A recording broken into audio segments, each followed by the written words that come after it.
ठिकाने पर अच्छी लगा है।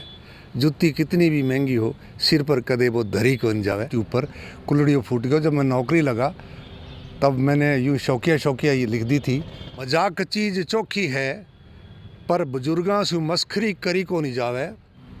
हमारे साथ हैं आज रूप सिंह राजपुरी, और सर्विस भी की और कवि भी हैं। अनेकों इन्होंने पुस्तकें लिखी हैं। इन्हीं से जानते हैं कि आपने ये कवि का जो सफ़र है ये कब शुरू किया, कहाँ से ये फलसला शुरू हुआ आपका। हाँ जी, धन्यवाद साहब। लगभग 40 साल पहले मैंने मेरी एक कविता जो आजकल बड़ी वायरल है यूट्यूब पर, कुल्हड़ियों फूट गयो। जब मैं नौकरी लगा तब मैंने यूँ शौकिया ये लिख दी थी, और उसके बाद वो पसंद की गई तो लोगों ने कहा यार आप तो कवि बन सकते हो। तो फिर मैंने और किताबें लिखी। तो मेरी 19वीं किताब जो आज आप देख रहे हैं ये 19वीं है। 20वीं अभी प्रेस में आने वाली है। ये कविताओं की ज़्यादा है। मैंने 4 कहानी संग्रह भी लिखे हैं, जिनमें से एक पंजाबी का है, उसका नाम है चांचुआ, और कल्चर अपने राजस्थान का ही है लेकिन पंजाबी भाषा में है वो शैली, उसकी लिपि। और एक निबंधों की किताब आने वाली है। तो ये जो किताब है ये मेरी किताब राजस्थानी हिंदी की हास्य कविताएं हैं। तो इस प्रकार से ये सिलसिला चल रहा है जी आगे आगे। नहीं, आप पंजाबी कल्चर से आते हैं, लेकिन आपकी जो है कविताएं और वहाँ भाषा में चुटकुले कहाँ भी जहाँ समारोह के अंदर आपको आमंत्रित किया जाता है वहाँ पर राजस्थानी बोलते हो तो बड़ा मिठास सी लगती है। इस पर क्या कहेंगे? ये उपलब्धि ही मानेंगे। मेरी पोस्टिंग जब हुई तो पल्लू साइड में हुई, तो वहाँ जैसा देश वैसा वेश। मैंने प्रयास करके राजस्थानी भाषा सीखी, क्योंकि वहाँ मेरी भाषा कोई समझने वाला और बोलने वाला था नहीं, पंजाबी। तो फिर राजस्थानी बोली। तो राजस्थानी बड़ी समृद्ध भाषा है और वहाँ मुझे बड़ा मान सम्मान मिला भी। एक दूसरी भाषा का आदमी होकर के हमारी भाषा बोलता है। अब तो बहुत सारे लोग जब कोई राजस्थानी का शब्द उनके समझ में नहीं आए कि इसका अर्थ क्या होता है, तो वो मेरे से पूछने के लिए आते हैं कि जी आप इसका राजस्थानी अर्थ का हमें समझाएं, शब्द का, कि भाई इसका आगे अर्थ बनता क्या है। तो इस प्रकार से मुझे अब विशेषज्ञता हासिल हो गई है इस भाषा में, और मैंने काफ़ी सारी किताबें लिख दी और ज़्यादातर मेरी कविताएं इसी भाषा में है, राजस्थानी भाषा में। ऐसा भी सुना गया कि कई बार आपने विदेश की यात्रा भी की है, वो कैसे संभव हुआ? क्योंकि अपने विदेश में जाना भी एक हर एक बस का रोग नहीं होता। पैसा बहुत चाहिए, आने जाने का खर्चा चाहिए, वहाँ कहाँ रहेंगे, किसके पास रहेंगे, वहाँ पर अपने क्या क्या मतलब कई बारी कठिनाइयाँ भी होती हैं। इस पर क्या कहेंगे आप? वही जो मेरी कविता वायरल हो रही है आजकल, कभी गंगानगर में मैंने बोली थी, उसका किसी ने वीडियो डाल दिया, उसके नीचे मेरे नंबर लिखे हुए थे, फ़ोन नंबर। तो उनको पढ़ करके अभी पीछे लॉकडाउन से जस्ट पहले मैं दुबई जा कर के आया। तो दुबई और यूएई है, यूएई उसमें 7 देश हैं। तो मेरे को उन्होंने सब जगह घुमाया, उन्होंने फ़ोन नंबर से मुझे वहाँ बुला लिया। क्योंकि वो वीडियो जब लोग देखते हैं कि एक सरदार गेटअप का आदमी और इतनी शांतरी राजस्थानी बोला है, तो वह इस बात से वो प्रभावित होते हैं और मुझे बुलाते रहते हैं। तो मैंने 4 देश इधर, हांगकांग, सिंगापुर, मलेशिया और थाईलैंड, यहाँ भी जा कर के आया। 7 देश उधर। क्योंकि राजस्थानी जहाँ जहाँ रहते हैं वो अपनी कल्चर से जुड़े रहने के लिए कवि सम्मेलन वगैरह करवाते रहते हैं। जैसे अपने देश के भी बड़े शहर हैं, कलकत्ता है, बेंगलोर है, बम्बई है, मद्रास है, विजयवाड़ा है। तो इन बड़े शहरों में सारा व्यापार का होल्ड राजस्थानियों के पास है। तो वो अपनी मिट्टी से जुड़े हुए लोगों को बुलाते हैं और मुझे विशेष तौर से बुलाते हैं। वो भी सरदार जी ने बुलाओ जो को राजस्थानी बोला है। तो इसलिए वो मेरे को यहाँ देश में भी बुलाते हैं और विदेश में भी, जहाँ जहाँ मारवाड़ी राजस्थानी लोग रहते हैं, बुला करके फिर मेरे से बातें सुनते हैं। अच्छा, गूगल पर भी सर्च करते हैं तो जब राजस्थानी शब्द गूगल में सर्च किया जाता है तो रूप सिंह राजपुरी आगे आ जाते हैं। ये क्या कारण है? ये भी क्योंकि फिर दुनिया में पहला सरदार हो गया ना मैं। एक थोड़ी सी विलक्षणता, थोड़ी सी विशेषता हो गई कि भी ये एक विशेष आदमी दूसरी भाषा का आदमी होकर के इस भाषा में बात करता है।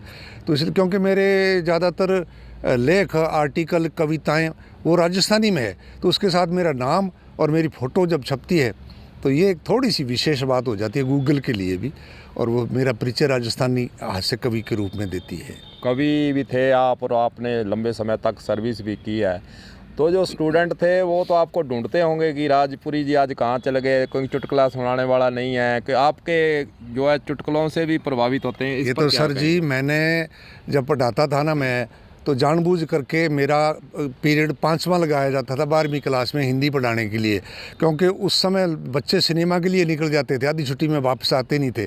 तो मुझे जानबूझ करके मेरे प्रिंसिपल जी ने एक किताब की भूमिका में भी उन्होंने लिखा है, 5वां घंटा मेरे को हिंदी का लगा देते थे।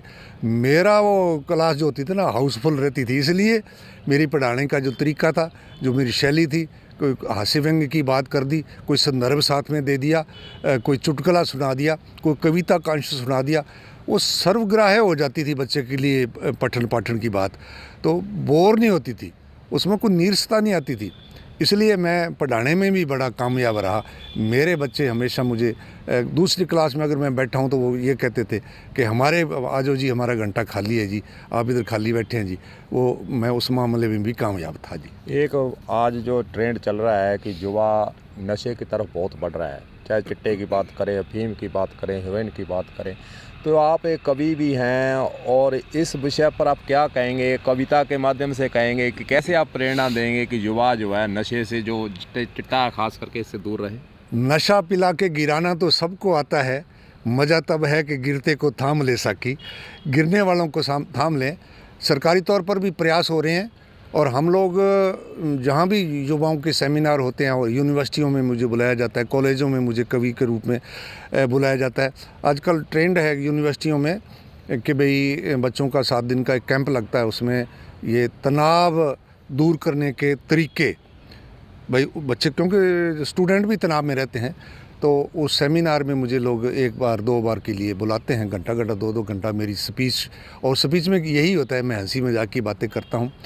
तो अगर बच्चे इधर आ जाएंगे और अध्ययन की तरफ आएंगे, किताबें अगर वो पढ़ेंगे, फ़ोन मोबाइल में वो बात नहीं है जो किताबों में है, किताबें पढ़ेंगे, अच्छी किताबें पढ़ेंगे, अपने आप नशे से वो दूर रहेंगे।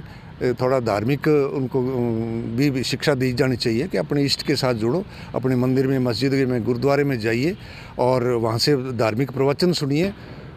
नशे से दूर रहने के, जब घर में बड़े जो हैं, माँ बाप भाई बड़े हैं, वो नहीं करेंगे तो निस्संदेह छोटा बच्चा भी नहीं करेगा। उनके सामने अगर बाप बीड़ी पिएगा तो बच्चे भी पिएंगे। तो इस चीज़ से भी अलग अलग सब्जेक्टों के अंदर आप किताबें लिख रहे हैं, क्या आपके मन के अंदर आगे आने वाले समय में ये ललक है कि युवाओं को नशे से दूर करने के लिए एक किताब ही आप लिख डालें? बिल्कुल जी, मैं मेरे ये ऐसी कविताओं के माध्यम से, मेरे लेखों के माध्यम से, जैसे व्यंग्य के लेख लिखे हैं तो उस पर भी नशे की वजह से क्या क्या दिक्कतें आती हैं इशारा करना होता है। कवि ने, साहित्यकार ने तो एक इशारा करना होता है, उसके पास कोई पुलिस की तरह से डंडा तो होता नहीं, लेकिन वो अपनी तरफ से जो प्रयास होते हैं ना, वो प्रयास, वो अपनी कोशिश 100% करता है।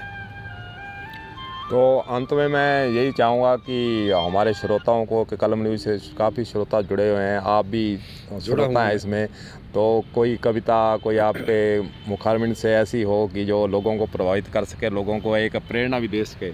मजाक चीज़ चोखी है, पर बुजुर्गां से मस्खरी करी को नहीं जावे, चांद सितारे तो कवियाँ की बातें है, मांग बिना सिंदूर के भरी नहीं जावे, जुत्ती कितनी भी महंगी हो, हर चीज़ ठिकाने पर अच्छी लगा है, जुत्ती कितनी भी महंगी हो, सिर पर कदे वो धरी को न जावे।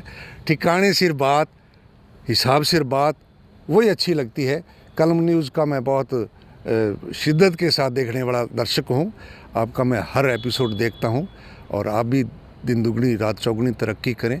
आपकी कलम न्यूज़ अखबार और आपका ये चैनल जो है ये आगे बढ़े, ये बहुत बढ़िया प्रेरणा दे रहा है। अपने लोकल के जो समाचार होते हैं, जो अखबारों में नहीं आते, दूसरे बड़े चैनलों पर नहीं आते, लेकिन आप उनको दिखाते हैं, ये सबसे बड़ी सेवा कर रहे हैं। तो ये थे हमारे साथ आज रूप सिंह जी राजपुरी, किताबें भी लिखते हैं, कवि भी हैं, चुटकुले हैं, राजस्थानी के अंदर खास इन्होंने प्रसिद्धि प्राप्त की है।